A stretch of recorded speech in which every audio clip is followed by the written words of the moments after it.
अस्सलामुअलैकुम, मैं अंदाज उम्र हो। इंतहाई अहम मामलात मुल्की सियासत में आ गए हैं। एक तो ISI को मज़ीद मजबूत कर दिया गया है। जो काम ISI चोरी छुपे करती थी, अब उसको इजाज़त दे दी है वफाकी हुकूमत ने कि ISI जो है वो लोगों के फ़ोन टेप कर सकती है, उनके अंदर मुदाखलत कर सकती है, उनकी गुफ्तगू सुन सकती है।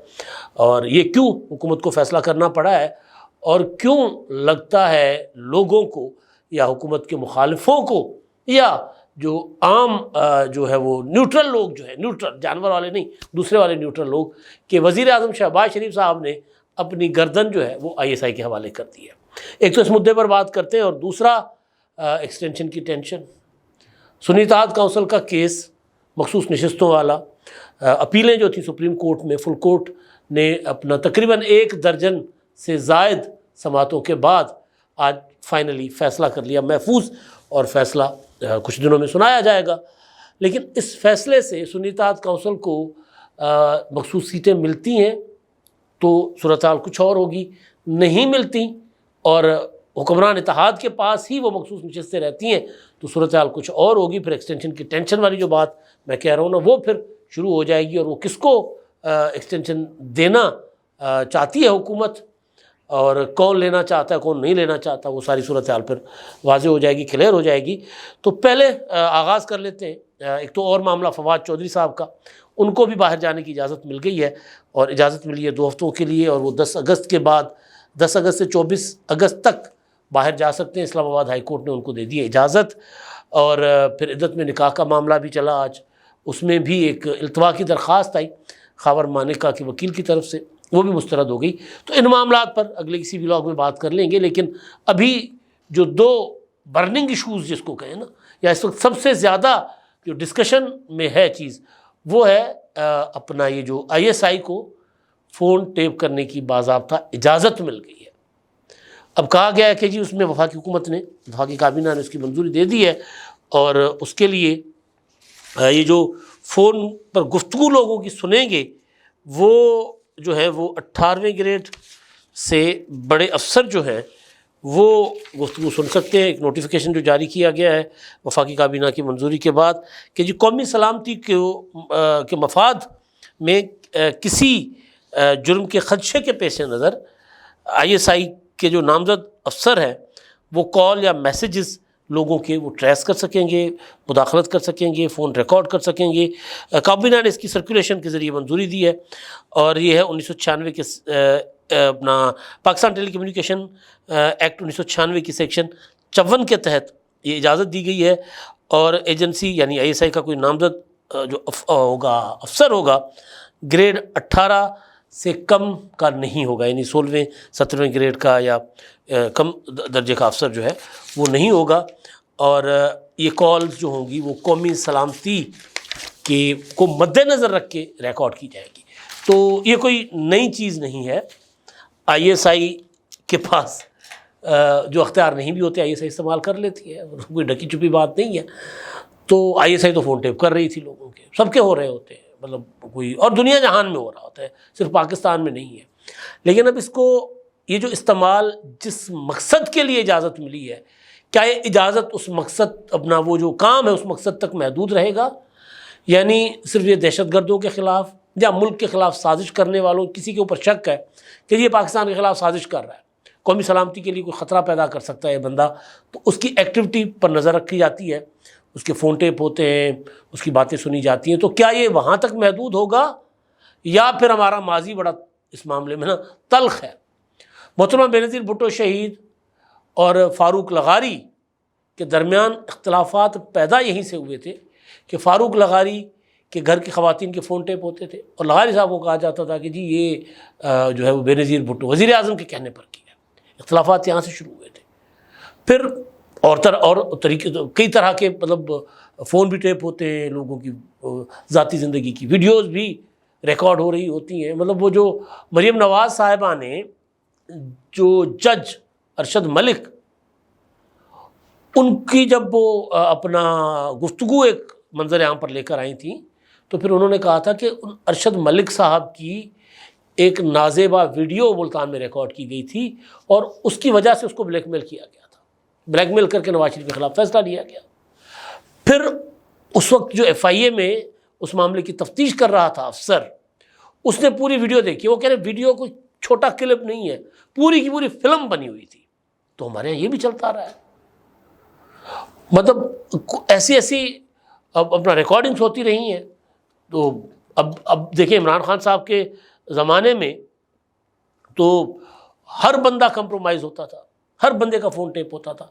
और एक बार इमरान खान, आजकल PTI वाले, मैं सुन रहा था उमर अयूब कह रहे हैं कि जी ये तो बड़ा गलत हुआ है और वज़ीर आज़म ने अपनी गर्दन ISI को दे दी, कल जो ये आज कर रहे हैं कल इनके साथ होगा। बिल्कुल ठीक बात है। इमरान खान साहब कहते थे ना, जब उनसे इंटरव्यू किया था, मेरा ख़्याल है अपने ये जो खान साहब हैं, मंसूर अली खान साहब, उन्होंने इंटरव्यू किया था, तो उसमें उन्होंने कहा था कि जी वो तो ISI तो लोगों की फ़ोन टेप कर रही है। तो करें, बिल्कुल करें, ISI का हक़ है फ़ोन टेप करें। उन्होंने कहा कि जी लोग, उन्होंने कहा जी मैं बतौर प्राइम मिनिस्टर मैं कहता हूँ कि सबसे पहले मेरा फ़ोन टेप होना चाहिए। ISI को, जो हमारी प्राइम एजेंसी है, उसको पता होना चाहिए कि वज़ीर आज़म क्या कर रहे हैं और वज़ीर आज़म को किस किस से ख़तरा है। तो लिहाजा मेरा फ़ोन टेप करना तो अवलीन फ़र्ज़ है। वो फिर जब वज़ीर आज़म हाउस में वो साइफ़र के नाम पर साजिशें इमरान खान कर रहे थे, और जब आज़म खान की और इमरान खान की टेप सामने आई तो बिलबिला उठे। उन्होंने कहा ये तो ISI का काम ही नहीं है। तो बुनियादी चीज़ ये है कि एक काम वो था जो ISI खामोशी से चुपके कर रही थी, अब उनको मिल गई इजाज़त क्यों मिली है? इमरान खान की साइफ़र वाली दो जो अपना रिकॉर्डिंग सामने आई ना, ऑडियो लीक हुई, एक फ़ोन वाली आज़म खान के साथ, एक उस मीटिंग की जो इमरान खान ने आज़म खान के मशवरे पर बुलाई थी फ़ॉरेन ऑफिस की, जिसमें वज़ीर ख़ारजा भी थे, जिसमें शेरी मज़ारी भी थी, जिसमें असद कैसर भी थे, जिसमें सेक्रेटरी मेरा ख़्याल है अपना फ़ॉरेन मिनिस्ट्री वो भी थे। तो ये सारे लोग थे, जिसमें इमरान खान कहते हैं कि स्पून फीड करो लोगों को कि ये साइफ़र जो है अमरीकी साजिश है, गद्दारी है, और इस तरह लोगों को कि जहन साजी करो लोगों की। वो भी सामने आया। फिर साकिब निसार की के बेटे की ऑडियो सामने आ गई। टिकटें, उसमें शक था कि टिकटें जो है वो साकिब निसार बिकवा रहे हैं। मज़ार लेक पर नकवी बतौर जज परवेज़ इलाही के साथ उसकी ऑडियो आ गई। अपना जो थे चीफ जस्टिस उस वक्त के उमर रज़ा बंदयाल, उनकी अपना सास की, और ख्वाजा तारिक रहीम जो वकील थे, और मुकदमा इमरान खान का और PTI का कुछ चल रहा था इनके पास अपना अदालत में, चीफ जस्टिस के पास।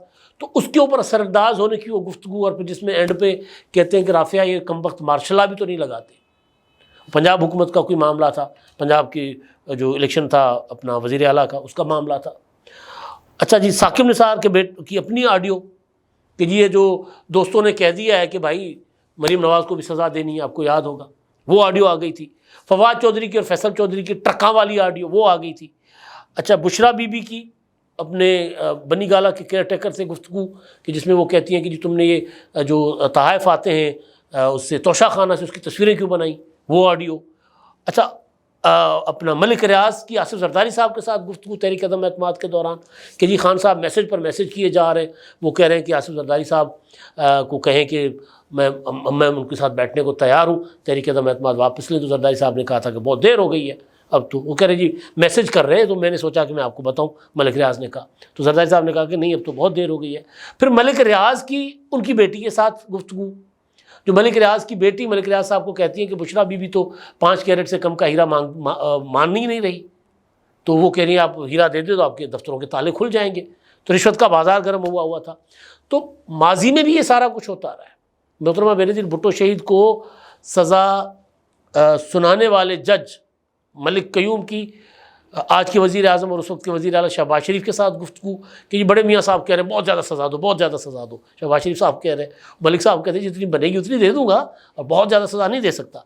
फिर सैफुर रहमान की जो उस वक्त एहतसाब कमिश्नर थे, उनकी मलिक कयूम से गुफ्तगू कि जी बेनज़ीर को आसिफ जरदारी को सज़ा देनी है, वो भी टेप सामने आ गई थी। तो ये सारा कुछ सिलसिला चलता रहा है बाजी में। लेकिन अब मसला ये है कि अब अगर ये दहशत गर्दों के लिए दिया गया है या मुल्क में शरपसंदी फैलाने वालों के लिए अख्तियार दिया गया ISI को, तो क्या ये वहाँ तक महदूद रहेगा? जवाब है नहीं। अब ये हो गया लीगल, और किया इसलिए गया है क्योंकि जस्टिस बाबर सत्तार साहब के पास मुकदमा चल रहा है, और ज़ाहिर है वो मुकदमा जो है वो उसमें बाबर सत्तार साहब ने नोटिस वगैरह भी दिए, फिर वो बड़ा क्या कहते हैं उसको, एक बड़ा भौचाल आया हुआ था बाबर सत्तार साहब के ख़त पर, जिस पर फैसल वोडा ने प्रेस कॉन्फ्रेंस कर दी थी। उस ख़त में कहा यह गया था कि जी एक इंटेलिजेंस इदारे के एक सरबराह जो हैं एजेंसी के, वो मुझे अप्रोच कर रहे हैं कि जी मैं ऑडियो लीक्स वाले मुकदमे से हट जाऊँ, वो मैं मुकदमा छोड़ दूँ। तो उस तरह की चीज़ें भी सामने आती रही हैं। तो बहरहाल अब होता ये है कि एजेंसियों को आप जितने इख्तियार देते हैं वो फाइनली, क्योंकि सियासी हालात एक जैसे नहीं रहते ना, जिस तरह मैंने पहले गुजारिश की कि इमरान खान कहते मेरा फ़ोन टेप करें, मैं वज़ीर आज़म बतौर वज़ीर आज़म कह रहा हूँ कि वज़ीर आज़म हाउस टेप होना चाहिए।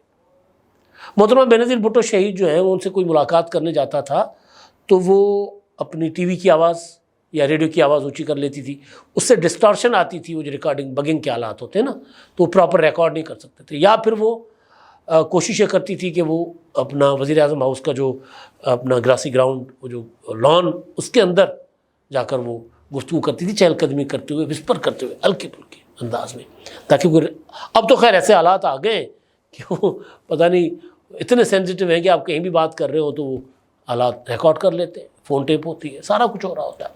तो बहरहाल अब ये जो अख्तियार है, इस अख्तियार का अगर तो इस्तेमाल जिस मकसद के लिए कहा जा रहा है कि दिया गया होगा तो फिर तो ठीक, वरना फिर अख्तियार दे दिया आपने, नहीं भी देते तो भी वो वही कर रहे होते थे, वही करेंगे। अच्छा जी, अब दूसरा मामला जो आज ये जो सुन्नी इत्तेहाद काउंसिल का मुकदमा मखसूस नशिस्तों का, बहस फिर वही थी कि भाई आप सुन्नी इत्तेहाद काउंसिल हो या तहरीक इंसाफ हो। पहले ये तो क्लियर करो ना, अगर आप तहरीक इंसाफ हो तो आप सुन्नी इत्तेहाद काउंसिल में क्यों गए, और अगर आप सुन्नी इत्तेहाद काउंसिल हो तो आप जो है तहरीक इंसाफ के इलेक्शन के ऊपर आपको तकलीफ़ क्यों हो रही है कि तहरीक इंसाफ, बल्ले का निशान तहरीक इंसाफ से छीन लिया गया। जो आज आर्गूमेंट हुए हैं पीटीआई के या सुन्नी इत्तेहाद काउंसिल के वकील और सलमान अकरम राजा साहब के, और फिर जो जज साहबान के मार्क्स हैं, सिवाय जैसे सत्तर मिनल्ला के, बाकी नज़र आ रहा है कि जज साहबान जो है वो मुतमईन नहीं है उनके आर्गूमेंट से कि ये नशिस्तें सुन्नी इत्तेहाद काउंसिल को नहीं मिल सकती।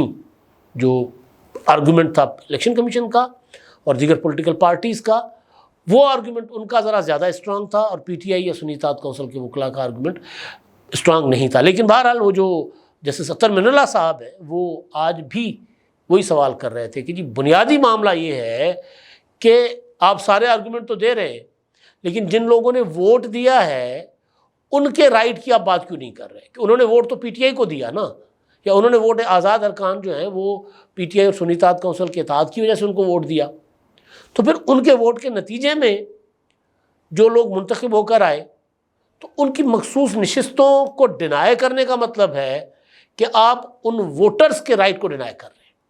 बुनियादी बात वो जो कर रहे थे। और फिर 2018 के इलेक्शन पर बात आई कि 2018 के इंतखाबात में बाब पार्टी को जो है वो केपीके में अपना मखसूस नशिस्तें दी गई, उन्होंने फहरिस्त जमा नहीं करवाई थी पहले। सवाल ये हुआ था कि बाब पार्टी ने इलेक्शन लड़ा था या नहीं लड़ा था, तो जवाब था कि इलेक्शन लड़ा था। सुन्नी इत्तेहाद काउंसिल ने तो इलेक्शन लड़ा ही नहीं। फिर 2018 के इलेक्शन पर बात हुई तो चीफ जस्टिस साहब ने कहा तो बिस्मिल्लाह चलते हैं 2018 के इलेक्शन पर, वो इलेक्शन ठीक हुए थे, सवाल था। तो उस पर पीटीआई के वकील या जो सुन्नी इत्तेहाद काउंसिल के वकील वो डगमगा रहे थे। जस्टिस अत्तर मिनल्ला साहब ने कहा कि जो 2018 में हुआ था वही कुछ 2024 में हुआ है। सवाल ये है कि अगर 2018 में जो कुछ हुआ था, इंतखाबात में धांधली शांधली हुई थी, तो उस वक्त जुडिशरी किसके साथ खड़ी थी? सवाल ये है। ज़्यादातर जज साहबान रिटायर हो गए हैं, कुछ आज भी अदलिया में मौजूद हैं। उस वक्त ह्यूमन राइट्स, उस वक्त वोटर का राइट, उस वक्त वोट डाला किसी को गया, निकला किसका, ये हुआ था, आज भी हुआ होगा, मतलब 2024 के इंतखाबात में भी हुआ होगा। मगर मसला ये है कि हमारा इंसाफ इतना सिलेक्टिव क्यों है? असल सवाल ये है कि आज इमरान खान जेल में है तो लगता है कि जी अपना बहुत बड़ी ज़्यादती हो रही है। कल नवाज शरीफ, आसिफ जरदारी, दोनों साबिक वज़ीर आज़म, साबिक सदर, एक की बेटी एक की बहन जेलों में थे, अदालतें ज़मानतें नहीं ले रही थी। तो सिलेक्टिव इंसाफ जो है ना वो इंसाफ नहीं होता। इंसाफ हो तो फिर सबके लिए हो। हाँ, नए कोई जज आए हों जो बात करें तो फिर बात समझ में आती है, लेकिन उस वक्त भी कुर्सियों पर बैठे हुए थे और उस वक्त उनके सामने अगर नवाज शरीफ कि ज़बान बंदी के ख़िलाफ़ कोई मुकदमा आता था तो कुकी घुमा के ना फिरा के दस्तखत करके रिजेक्ट करके कह देते थे कि जी ये मफाद आमा का मामला ही नहीं है। और आज ये सारे मामलात मफाद आमा का भी हैं, आइन के भी हैं, बुनियादी इंसानी हुकूक के भी हैं। फ़ोन टेप रिकॉर्ड होने के ऊपर आज अदालतें नोटिस भी ले रही हैं, मुकदमात भी सुन रही हैं। यानी आप देखिए ना कि उमर अता बंदयाल की सास और तारिक रहीम की एहलिया की जो ऑडियो लीक हुई या जो ऑडियो सामने आ रही थी, उसके ऊपर एक कमीशन बना, हुकूमत ने कमीशन बनाया। उमर अता बंदयाल ख़ुद उस कमीशन फरीक थे, उस सारे मामले में ख़ुद मुलजिम थे। उन्होंने उस कमीशन को उड़ा दिया। ये जुडिशल एक्टिविज़म भी हमने देखा हुआ है। तो सिलेक्टिव जो है ना वो इंसाफ, वो कोई इंसाफ नहीं होता। बहरहाल अब चंद दिनों में फ़ैसला आ जाएगा, पता चलेगा कि क्या होगा। अगर तो जो मखसूस नशिस्तें बरकरार रहती हैं, बहाल होती हैं, तो फिर मामलात एक्सटेंशन पर जा सकते हैं। चीफ जस्टिस की एक्सटेंशन की बात हो रही थी कि उनको मुद्दत जो है उनकी 3 साल की कर दी जाएगी, और उसके बाद फिर चीफ ऑफ आर्मी स्टाफ की एक्सटेंशन की भी, उस पर डिटेल में बात कर चुके हुए। मज़ीद ज़रूरत पड़ी तो किसी और व्लॉग में करेंगे। अब तक के लिए इतना ही। अल्लाह हाफ़िज़।